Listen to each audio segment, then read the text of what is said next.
Hello, and welcome to the Physical Therapy Owners Club podcast. I'm your host, Nathan Shields, and today I've got a returning guest, James Savas, who is an HR and recruiting specialist, and he's currently working with Hands-On Diagnostics services as well as other business owners for their HR and recruiting issues. And I'm glad to have him on. James, thanks for coming today. You got it. Great to be back. It's been about a year, right? We had Yeah, if people want to learn a little bit about James, we won't get into it today, but we did an episode a year ago. Oh, wow. What was the topic that we discussed? Do you remember? It was the front end of hiring, I think recruitment a little bit, but the front end, onboarding staff. Onboarding staff, that's right. We touched on the offboarding side a little bit, but not.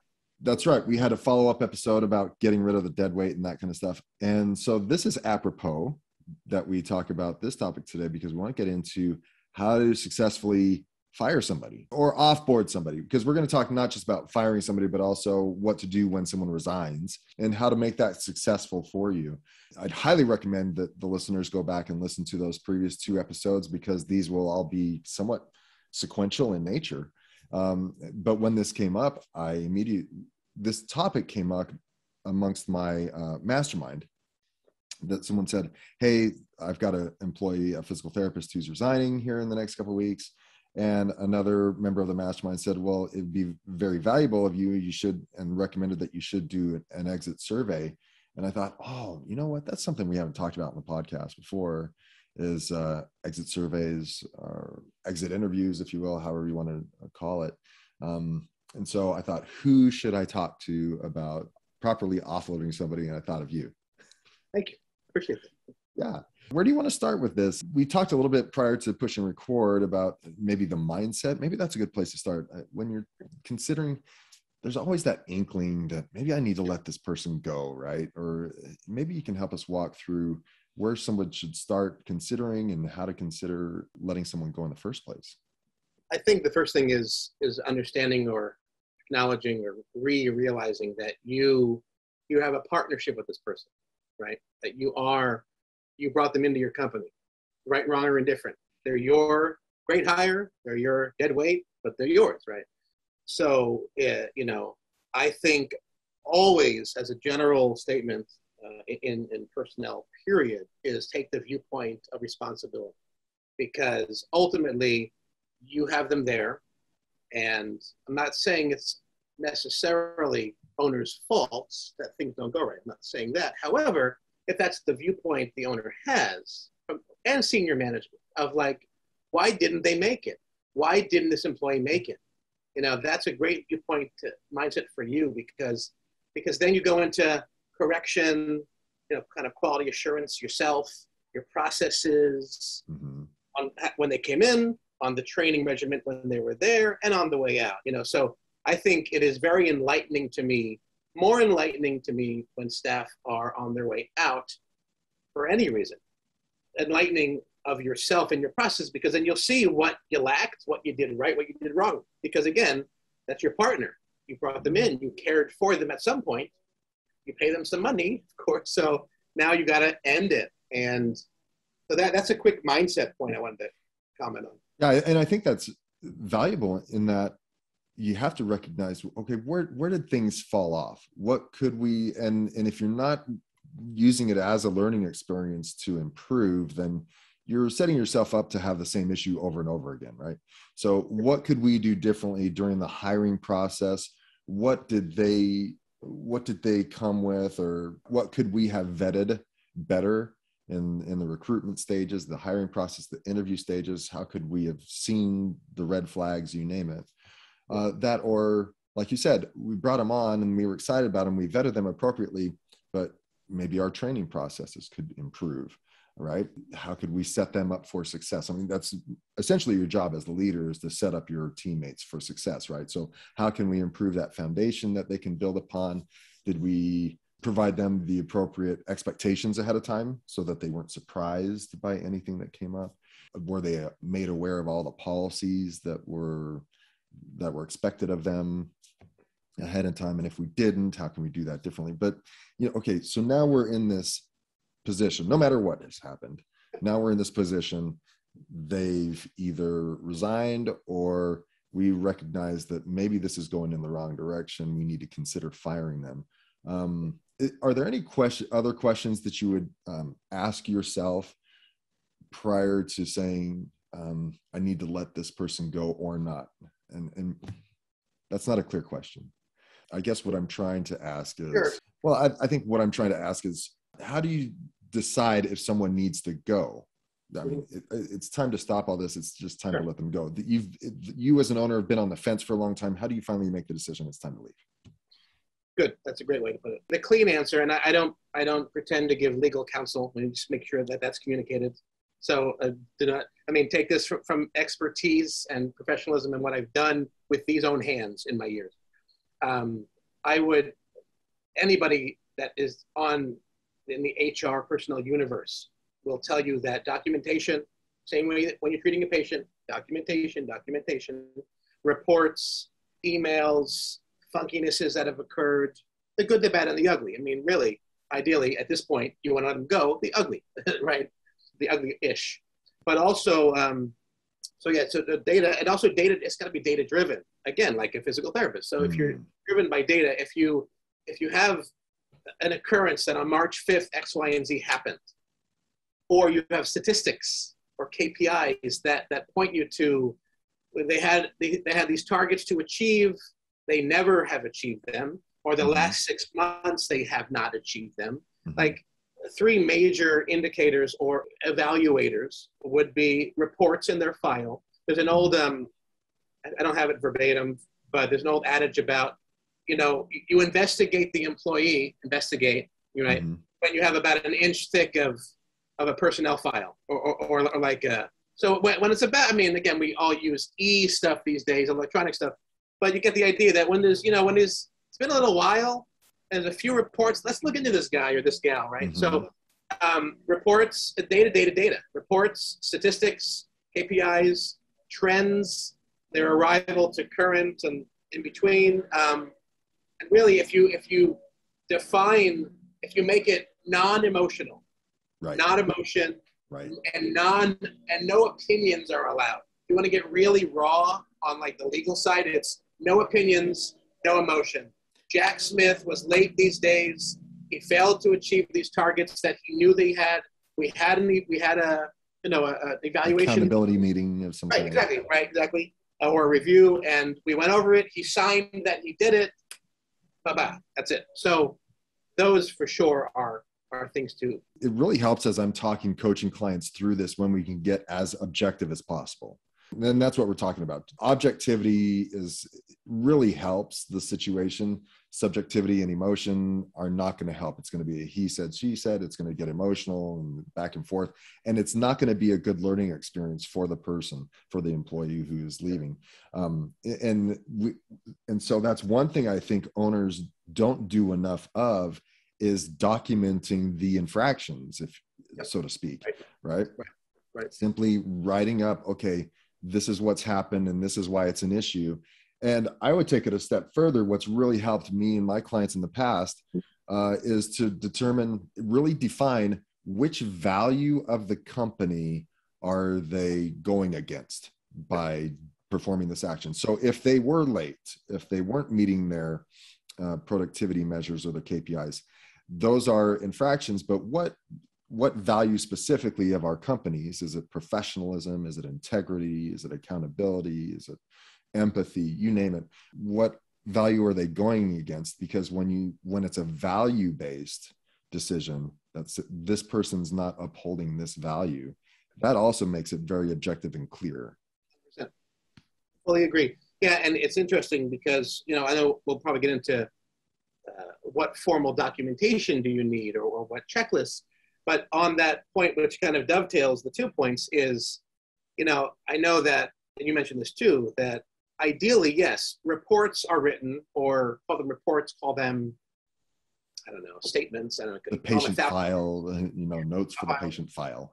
Right. Ideally, the employee file. Sorry, employee file. Ideally, it's happening all the time. And ideally, there's no particular pressure or no funky viewpoint about it between the staff, that if Samantha's late, they write Samantha up. Not because I don't like Samantha, because she was late today.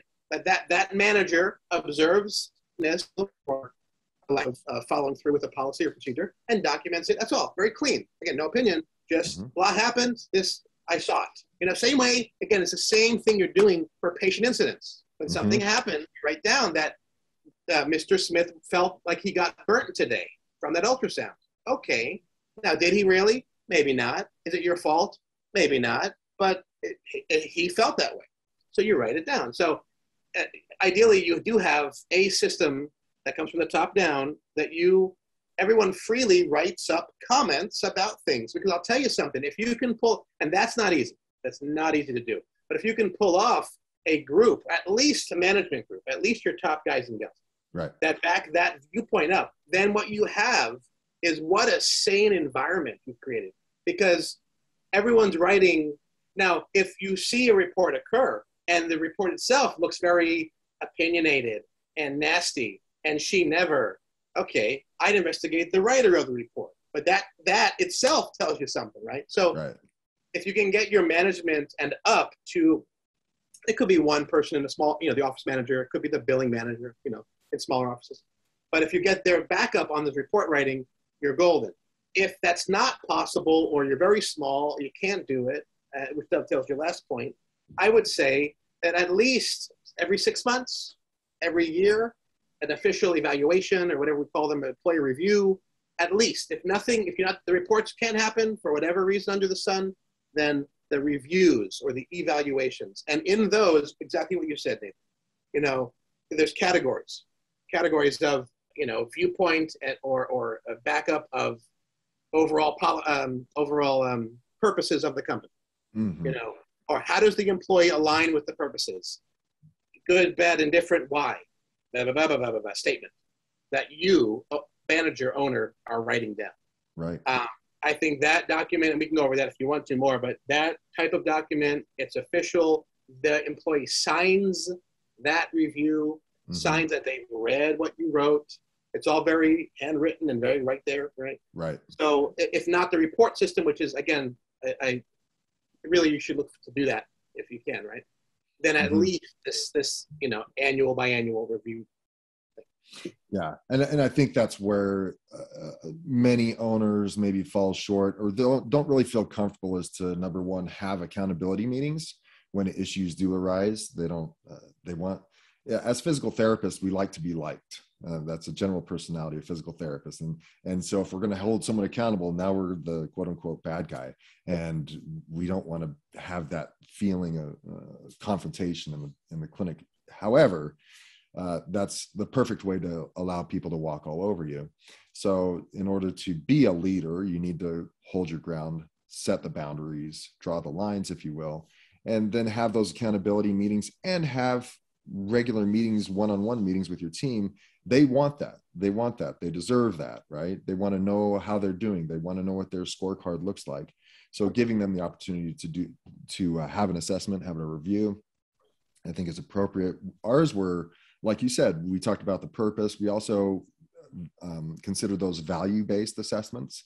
So we would list the values. And like you said, how did they exemplify the values over the past period? And we had it go both ways, in that they would fill this form out themselves. The supervisor would fill it out as well. And the assessment interview itself, they would start off, this is how I have shown these values. This is where I need to show improvement. This is what I'm going to do in the next period. And then the supervisor would say, thank you, I agree. This is how I think you've shown those values. This is where I think you need improvement. And this is what I need to see from you. And like you said, yeah, we both sign off on that. That's just an example of an accountability interview, just like you talked about, but having those in the employee files, as well as, hey, I'm seeing a trend of you not coming in early. Well, let's go to statistics, specifically like productivity statistics. We have an agreement that you need to see 60 visits per week, and you have been routinely at 50 visits per week, and I'm not seeing you do anything about it. What do we need to do about it going forward? And then make sure that's written up and there's an agreement. And, depending on the severity, maybe they sign off on it or not.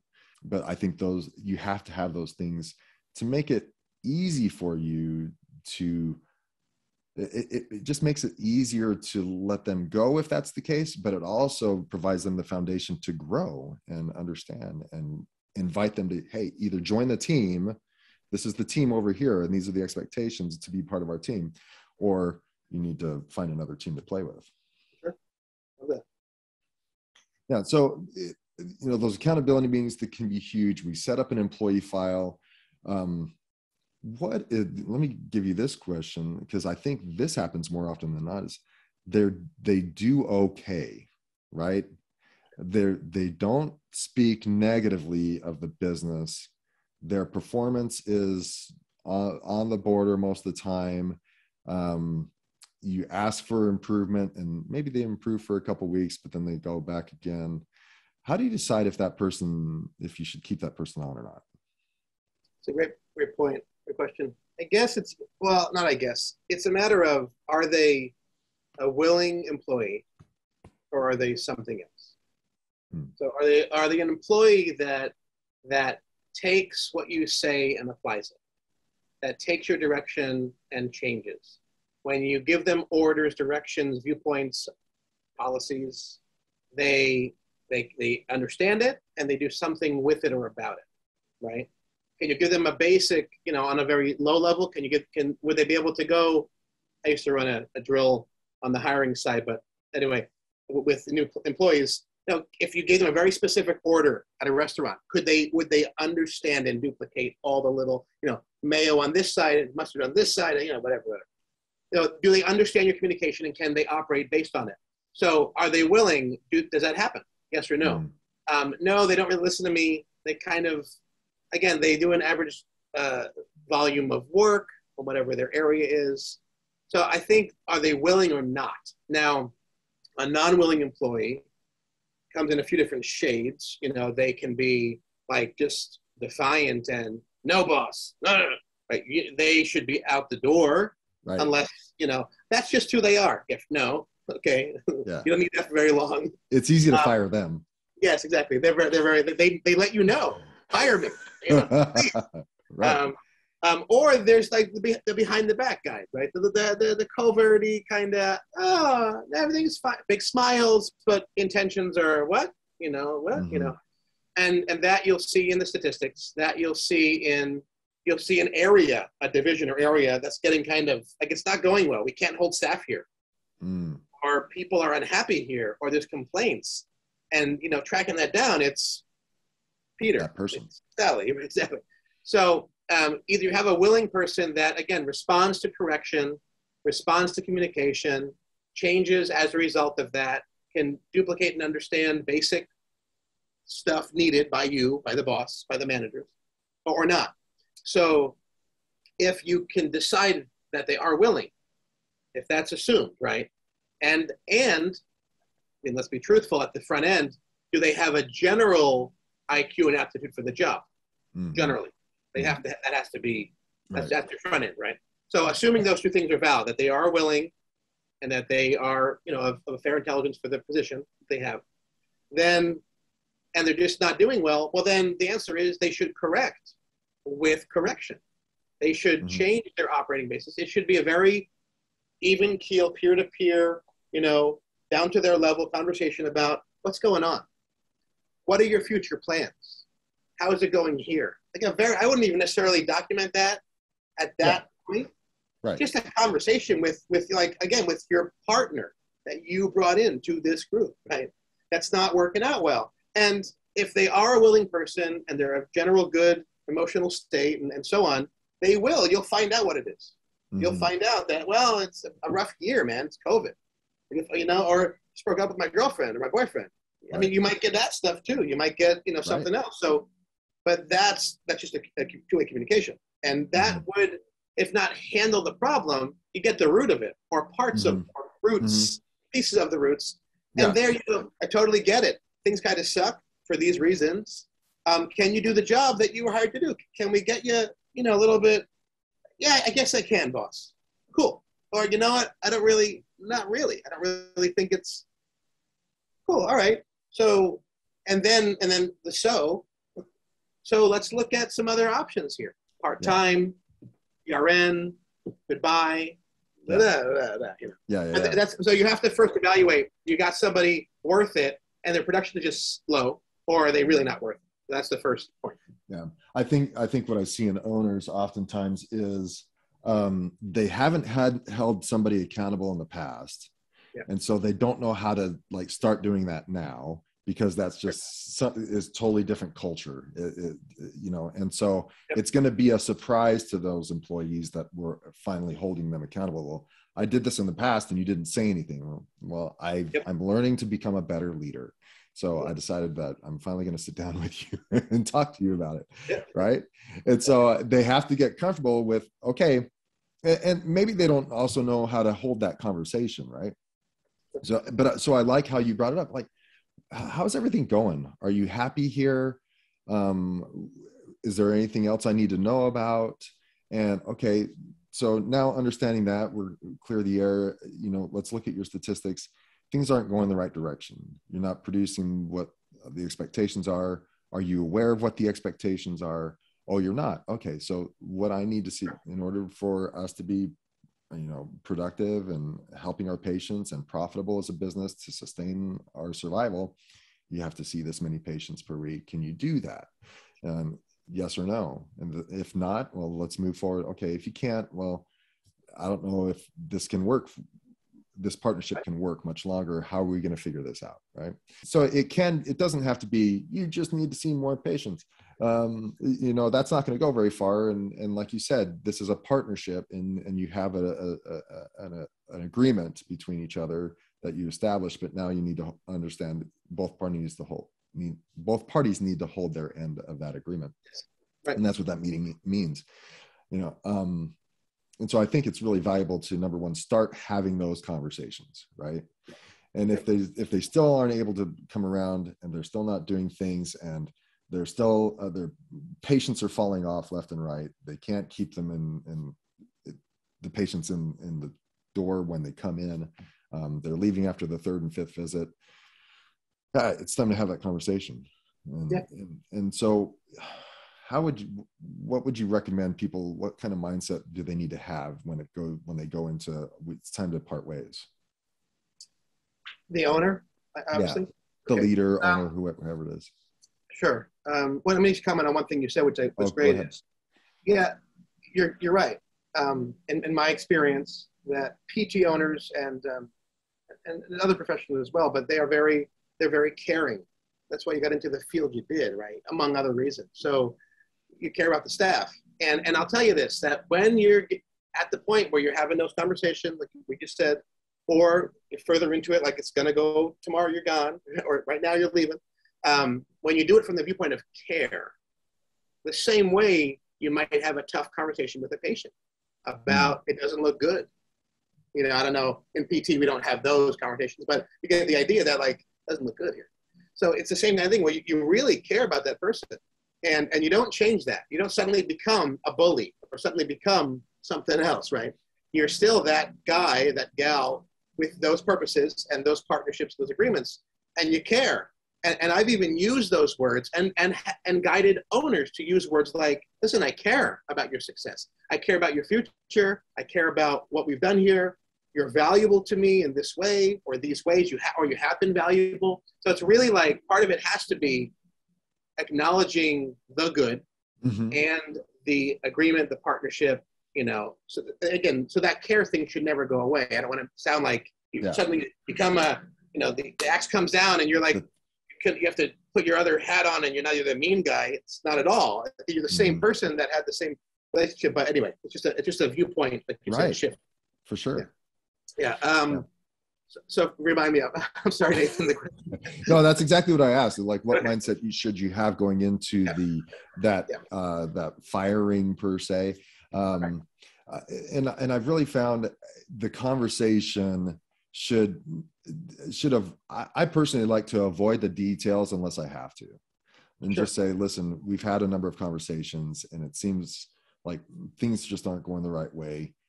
We're gonna, if you talk, Sean Kirk, who was a mentor of mine, was just like, it's just not working out. That was his famous phrase.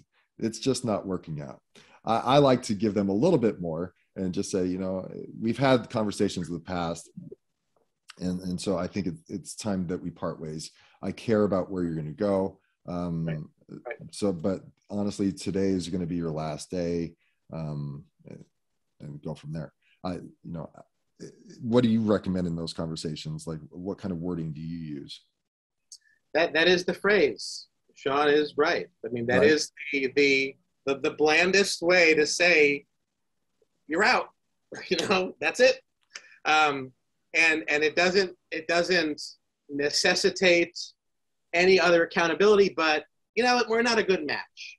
It's not working out. Those kind of phrases are just like globally gray and okay, right? Yeah. So I like those, generally speaking. It's not going to work every time. I get it. I mean, I've literally had people, and I'm sure some of your owners have had people that go, no, but I deserve to know, or I want to know, or whatever it is. And this is definitely, I would always role play, by the way, prior to. It's a side Good note. idea. Yeah, that's Always great. role play first. Always role play.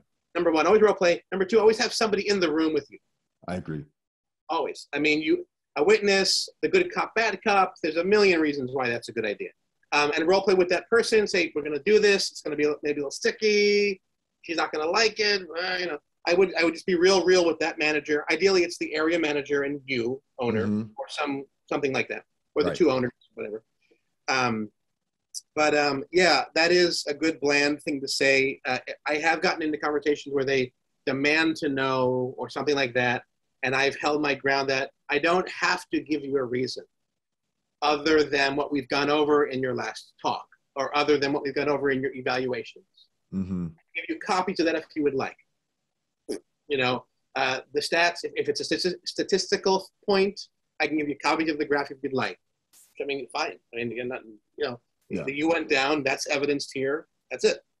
So if it gets heated, I've gone that direction where, it's like, you want to play, I don't have to tell you, and I'll give you some documentation if you want, and that's it. If you're going into it with the idea that it's, again, if it might turn into a legal issue for you, like this firing might, or they're leaving, either way, but it might get sticky. They might get you for something. Maybe you're not sure, or they were never really a good employee, but you kept them on because you had nobody else or whatever, and it's going to go bad. Then I would always, again, I'm not the owner of your clinic with the money or the lack of money, but I would always have available a check on hand. I've done that before too, where if it's really going to and listen, if it goes great, maybe no check, but you have it there. And listen, I give you a week's pay. I think a week's pay is plenty for that general employee. Maybe a payroll cycle of 2 weeks max. I think that's generous. But I've done that, not just what they've worked up to that day, because you owe them that, of course. Yeah. But I give them a little bit, on top of it, for their troubles, kind of thing. So that's a little ammo as a just in case. But yeah, I mean. Yeah, help me. I kind of feel this way personally. Like, if I'm going into that conversation and they are surprised, like legitimately out of left field surprised that where is this coming from, then I probably did something wrong as an owner in not having more meetings prior to that point. Would you say that's fair? 100%, absolutely. Okay, cool. And I've had them, and they're in tears, and it's like, it's rough, man. Well, yeah, they should. When you say, well, based on our prior conversations, things just aren't changing. They shouldn't. I mean, you should be able to say that, right? Yes. And they can be in tears and they can be emotional about it, but they shouldn't be like, what? This is, hit me from left field. I don't know where this is coming from. They shouldn't be in that situation, right? You should have had previous conversations. Yes, I mean, if we're talking from the viewpoint of what shoulda, coulda, 100 million% that is the case. You're right. Unless they did something egregious and you said, that's not appropriate, you're leaving right now. And I've done that before too. Don't bother coming back. But you also bring up another point, though, in that there are certain people that you need to be careful with letting go. So I had an employee who was over, I can't remember if there's an age discrimination issue that could come up if they're over the age of 45 or 55 or something like that a lawyer, let me know about. if someone's pregnant or has recently had a child and that has affected their work, then you need to be really careful about how you let someone go in that situation. And of course, race is always an issue as well. So if any of those things could potentially be an issue, it's always good to talk to a lawyer first, especially one specific to your state. Absolutely, 100%. Yeah, I mean, yeah, any good lawyer will tell you, as a general statement, to wait. You know, if it's a pregnancy or a medical issue, let them come back and then decide. Or, I mean, there are always exceptions. Again, it's always got to come down to documentation. Right. If they were flagrantly doing things and now they're pregnant, or they might get you for age discrimination or something else, then okay, but you got the goods. You still have to have the objective data. Yes, to exactly. back you up. You have to have documented proof of what's gone on in the past. Right. And so in those situations, you know, there was one situation where their age was a potential issue. I had to provide them paperwork, like so that they understood that there wasn't an age-related, this wasn't an age-related firing. And they had to take that home and review it and sign it and get it back to me. That was an issue that I had to deal with, but I had a lawyer walked me through it and eventually worked it out. But Sure. You want to cover your bases and make sure you're doing everything legally prior to those situations. So I'm glad that you brought that up, and then I would refer the owners to a lawyer for sure to just make sure they cover their bases when they're letting people go. And you know, you brought up another point in that there should be a checklist, right? Yep. When we called it our offboarding checklist, but when you offboard someone, we needed to get the keys. Did we have all the passwords? Have we removed them from access to all the softwares? Do we have everything we need? Did they have any access to bank accounts that they needed to, especially if they're in billing? You know, have we done all these things? Have we signed all the paperwork, and have we notified the payroll company? And make sure you have that checklist. So you just make sure everything gets done appropriately, right? 100%. Yeah, and you're right that you have to. One thing I would do on that, and you might have done this yourself, is you have kind of, I call, like the backline steps, like remove passwords. Like you're not doing that in the room with the guy or the gal necessarily. I mean, I've done that too, but you know, it's the kind of thing. It's an interesting thing where if we were 90% sure it was gonna happen in that meeting that they were gone, or we had to let them go, then as they walked up the stairs, literally, we were cutting off passwords, changing passwords. You know, we'd let the billing manager know, okay, we're having the talk. You know, be ready. You know, I've done that before. So yeah, I agree with the checklist. Yeah, you need that. And but I would make sure that there are some things, and some things are post firing. Good, now they're gone, and you don't have to do them. I mean, the keys, of course, passwords, of course, bank account data, whatever that change keys, change you know, passwords to locks and stuff and keys. But yeah, definitely.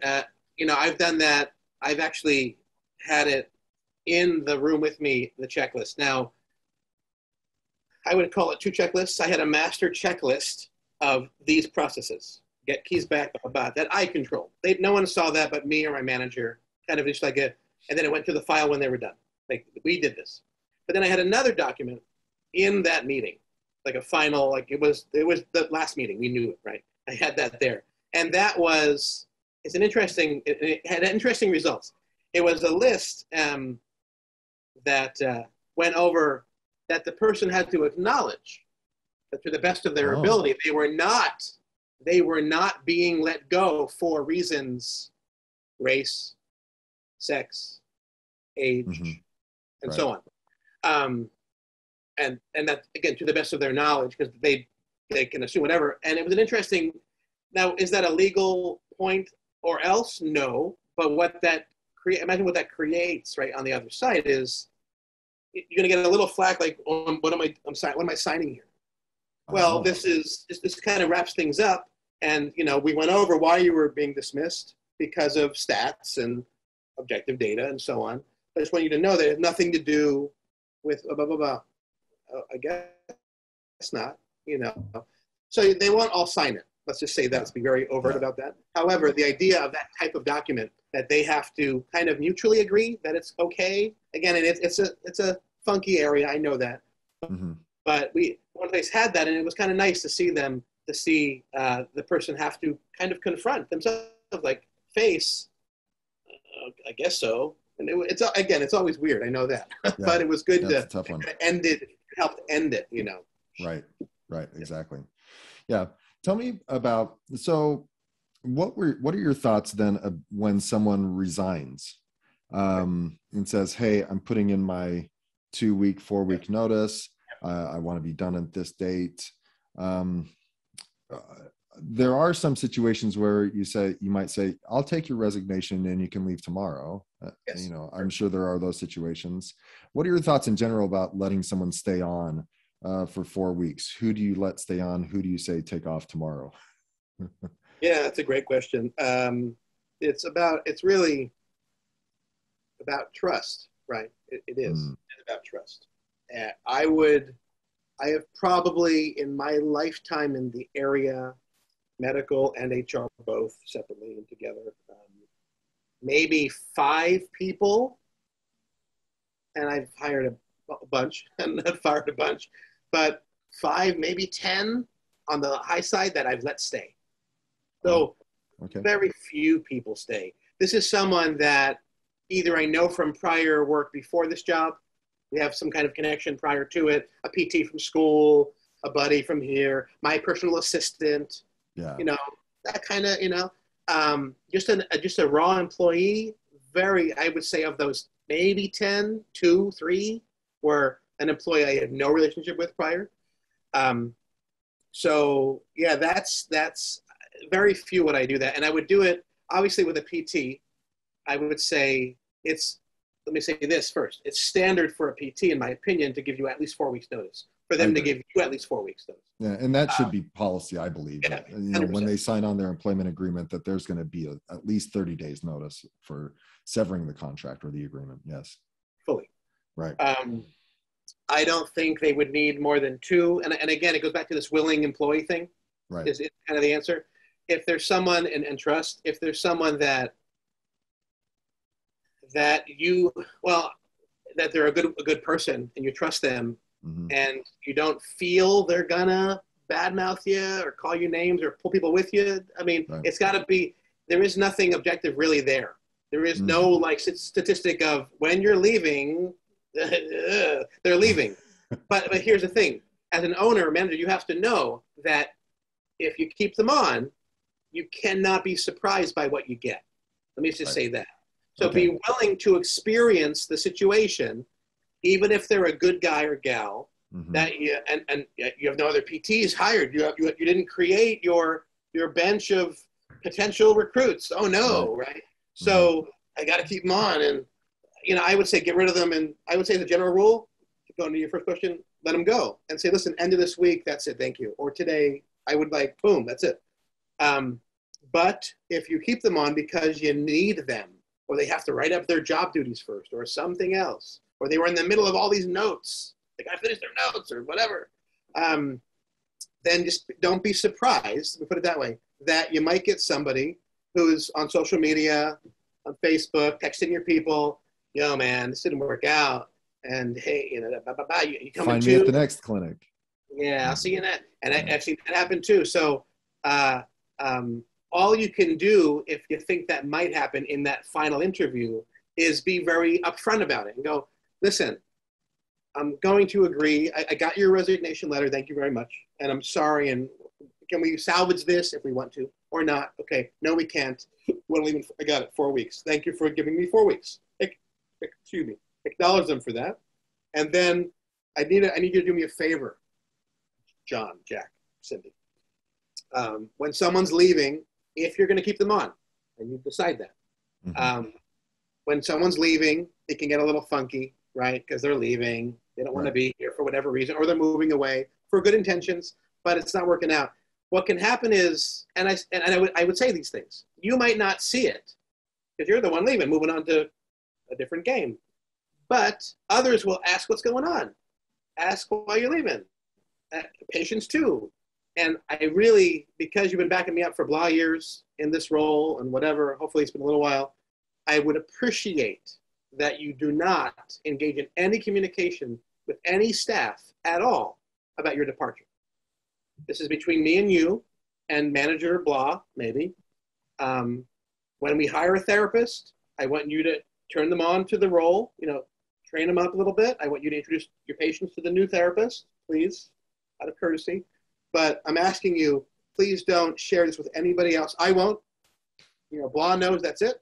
Interesting. So if I hear about anyone else finding out about this, we're going to have a talk. Just, again, not a punishment, but just, again, it's that more of a casual, listen, buddy, help me out thing. Mm-hmm. If you decide that they're willing and trusted and good and will stay, I would, that's a must, that type of conversation. So that even if they were, say, moving to another state or something like that, you would ask them not to bring that up? I would.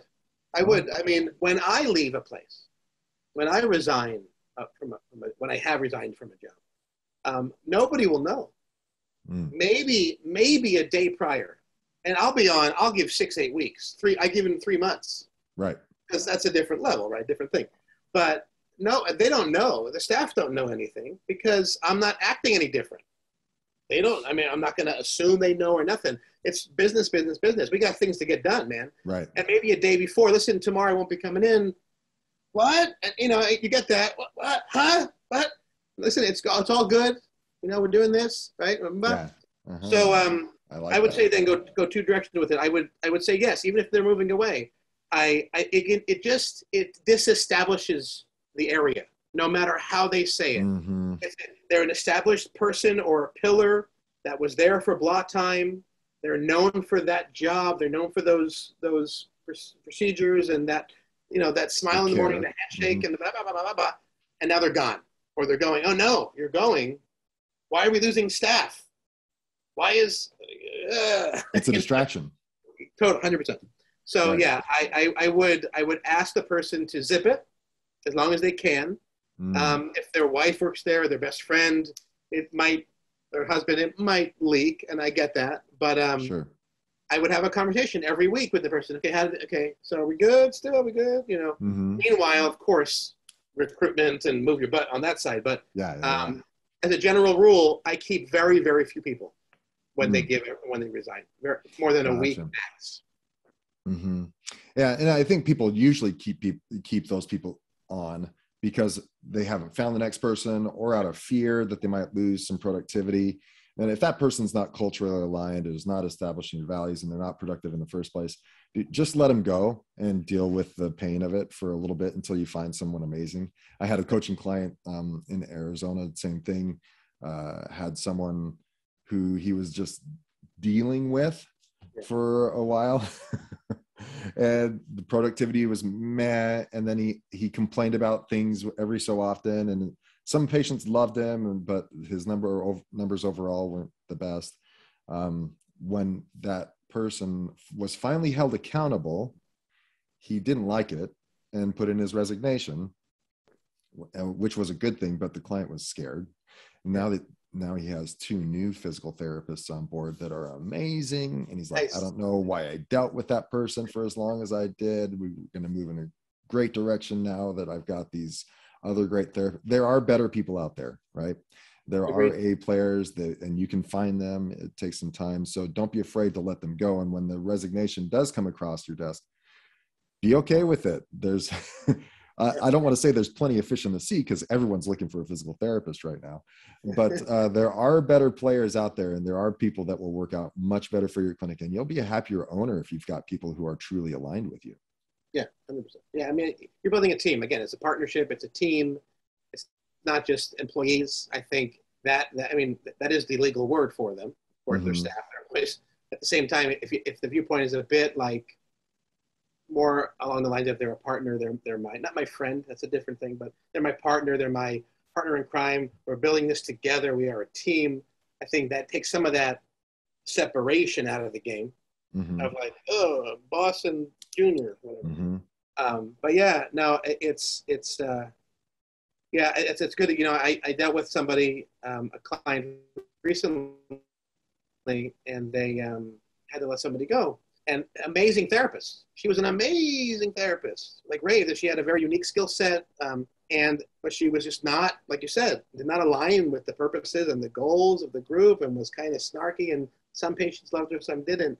But so it was, she had to kind of look at that and go, if I lose her, what happens? Oh my God, you know? And the answer was, you got to go treat a little more than you want to, you know, or you get some PRN person for a few temporarily. days.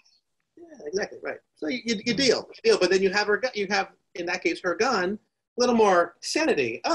Above the clouds. Okay.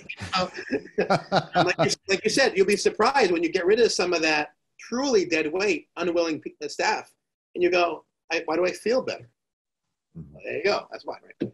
And why? And so it's, I would say not uncommon. It is very common that let some of those dead weight go, that numbers tend to go up all of a sudden. Exactly. Productivity improves. And you're like, I've never seen numbers like this before. Nothing's different. My marketing hasn't increased, but all of a sudden numbers get better. It happens so often. Yep. Right? Yep. Well, we covered a ton of stuff and you shared a ton of time with me, and I appreciate that. One thing that we didn't cover was, and I alluded to it earlier, the importance of an exit interview. Can you just talk to me a little bit about the importance of an exit interview and what that should entail, and what is a leader really trying to get out of that exit interview? Sure. So I'd have some documents in place, checklists and so on, like we mentioned, right? Right. You want the person to know that, again, so you said exit, so they're definitely going to go today. If that's the viewpoint, I want to get my head. And this is it's more than likely amicable, right? Sure. We've agreed that this is your last day, or maybe letting them go has been, you've prepped them enough and you've held them accountable enough where you say, this is your last day. And they say, I understand. You could maybe go into, can I ask you a few questions if you don't mind? Is that one way to lead into it, or how do you lead into that?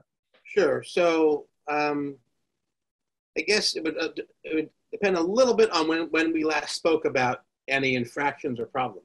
I mean, right. Has it been a year since, and then it's like a bit of a surprise, like you said. Sure. Has it been like 3 months back? We went, or like I looked at you funny yesterday because you did something. That kind of, there's a little dependency on time frame here, but right. But I would, again, mindset is care. What do you want to get out of it? You want the person to understand that it just was not a match. It just is. It, for whatever reason, again, if they're moving away, that was the non-match. You're moving away. Right. But either way, we don't match. That we are in Keokuk, that we are doing PT, and these are our purposes. You're not living here. You don't agree with this and whatever. So if there's no agreement on basic, you said, purposes and values, then that's it. And I would communicate it like that. Like, how would you open the conversation? If it's a request to leave, I heard you're resigning, or I got your letter. Thank you. Acknowledge them. If it's more of a, you're going to go today, then say, I want to talk to you about a few things. And if you're asked, because if they're aware, they'll go, am I being fired? Am I being let go? Well, I want to talk to you about something. I would not answer that question, right? Let me just say this as an asterisk.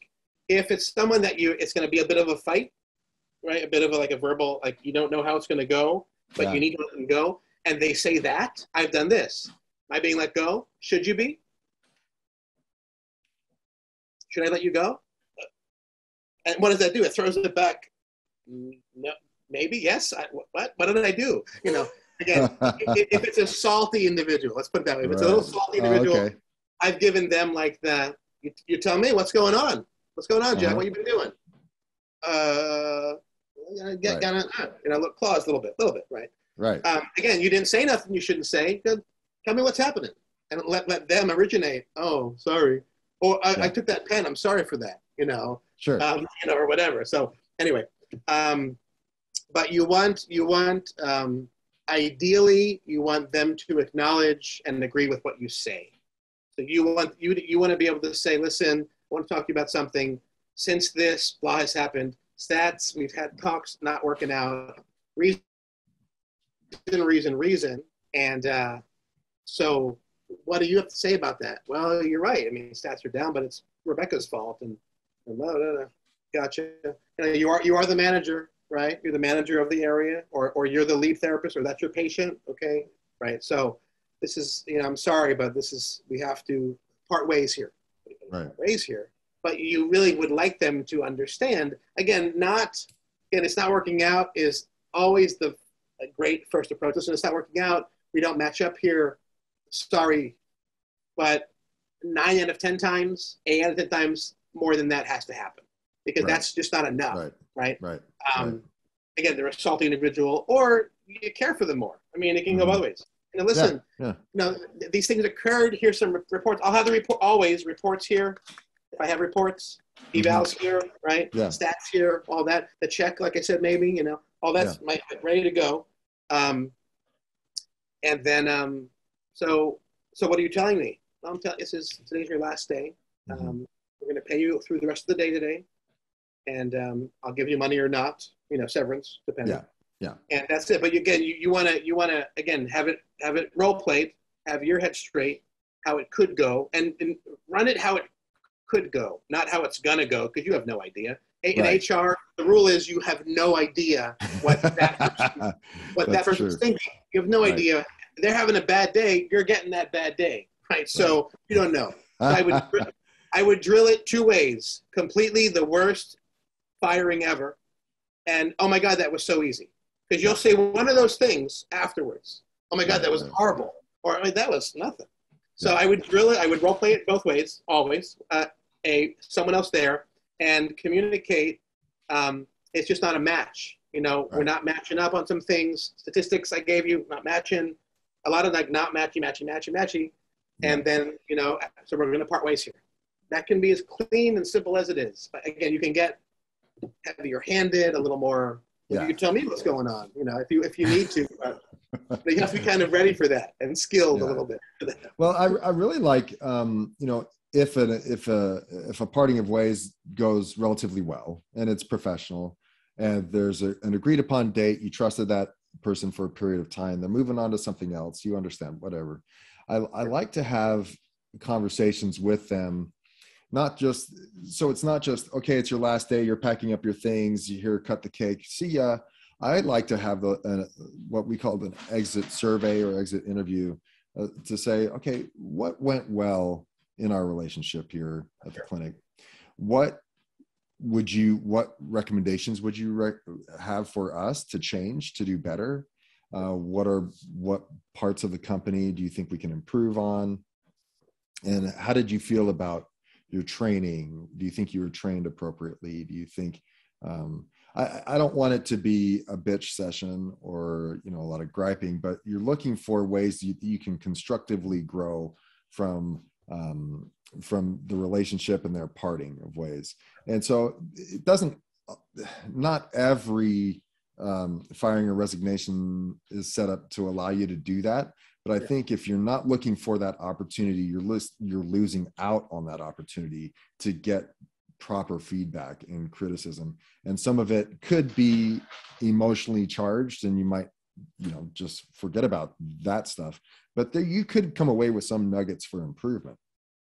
No, I love that idea, and I didn't actually answer that point for you. So I think what I've done differently, but that aligned with that exact thing, is a policy I implement when I'm in a company, right, with the company, is that employee reviews or evaluations happen every year or 6 months, number one, as a standard by that manager, and as needed, in other words. But it's the same basic form as my point, right? I see. So it's the same format. Right. So at the front end, on their 3-month probation, an employee will do exactly what you said, both ways. It'll be, well, I didn't like it, training's not been very good, I'm worried about my job or whatever. And then there's the your version, their version, right? Right. On the standard normal evals or reviews, there's more of a generic form, which we talked about a little bit. And on the exit end, it's the same. I use the same document, but also if you have 3 or 4 of those in the file, it's not a mystery, right? No, So it's kind of like you already heard that it's been going bad and I'm I not see. happy. That's And, true. and they've heard that. So yes, I love the idea of having evaluation at the end, of course, but it's going to be skewed for sure. For Right. sure, it's going to be skewed. Maybe not every time. Let's say most of the time it'll be skewed, right? So I have no problem with that idea. Love it, especially if you have no system prior. Absolutely. Yeah. But ideally, it's happening so often that there is no, you didn't miss it. You know? I love your point there that that even if you did have this survey at the end, nothing they bring up should be a surprise, because you've given them opportunity to express their concerns all along the way, and you have them properly documented and noted, and you've made changes to correct those issues along the way. So I love your point in that regard. Yeah. Awesome. Well, anything else you want to share about how to successfully let go of somebody? We covered a ton of stuff. Yeah, no, it's awesome, man. Just what I think I started up with, right? So this is, I said a couple times here that these are team members, and and prepare for both sides of it, the ugly and the good. Consult, of course, an attorney where it might get sticky. And, I think you should certainly do that, especially for documents to sign and certain legal points like that. But yeah, I mean, you're building a team, and like you said a couple times, Nathan, and you, as an owner yourself, practices. Yeah, you're not just a PT, right? You're not just a doctor. You are a business owner, and it doesn't have to be something that is like Jekyll and Hyde here. It's not like I have to run a business and be a mean guy, and then, but I'm really your friend, and you can be the same person. Right, it's the same person. Right. It's just a matter of, and here's the thing: if you operate standardly, professionally as an owner, with respect for your team and care for your team, and never too friendly, then when you have to let them go or even just discipline them, it's just a matter of changing your tone a little bit, right? You don't have to get like heated or crazy. Just go, hey, what happened yesterday? Oh, I'm sorry. Cool. That's the reaction you want. You want that, right. Sorry. Because, so if you're standardly like, I hate to say a good guy, but if you're standardly a professional, respectful person that cares for their team and they see that, then it should be a lot easier, and have the systems in place, of course. Yes. It should be a lot easier on the back end, because it's like, hey, dude, sorry, it's not working out, man. We had a good run. It's a little bit more like that, and a little bit less like, sorry, So that's all. Yeah. I love a lot of the conversation that we've had today, so that we can make that conversation and make that process less emotional, less emotionally charged, I should say. The more you can look at it, you can scrutinize the person and their performance based on what's in the best interest of the business. Then it's easy to come up with statistics, incidents, you name it, in which they or value malalignments that you can appropriately let them go without it being emotionally charged. And if you're able to do that appropriately, and let me say this, if you're able to hold them accountable throughout their time with you appropriately, then a firing can be very, very easy, right? Very simple process. A lot of times it's not because we're not the best at documentation and that kind of thing, but the invitation today is to those listening and to start documenting, hold one-on-one meetings where it's appropriate and accountable. If you see someone going the wrong way, love them enough to say, hey, you're going the wrong way, and it needs to get corrected. And then also recognize that you're not necessarily the best place to work, and there might be a better fit for them somewhere else, and you need to help them find that better place. Because I can't tell you how many people I've let go that have said, you know what, they didn't come back and say that was the best thing you did for me, but you know what, after you've let me go, I decided, you know what, I want to go back to nursing school. I want to do these other things. And if that hadn't happened, I wouldn't have changed direction in my life. So recognize that you're not the end all be all. You're not the final resting place for all employees, that you are more than likely 90+% of the time, a stepping stone to their next place, and help them along the path, right? Love that. 100%. I love that idea. Yep. Yep. Cool. Well, if people wanted to ask you about HR related issues, you're doing some consulting, how do they get in touch with you? So I have a website, jsavas.com. You're welcome to check that out. Some little tips and media there, including my friend Nathan, of course. My phone number is fine, 917-312-4294.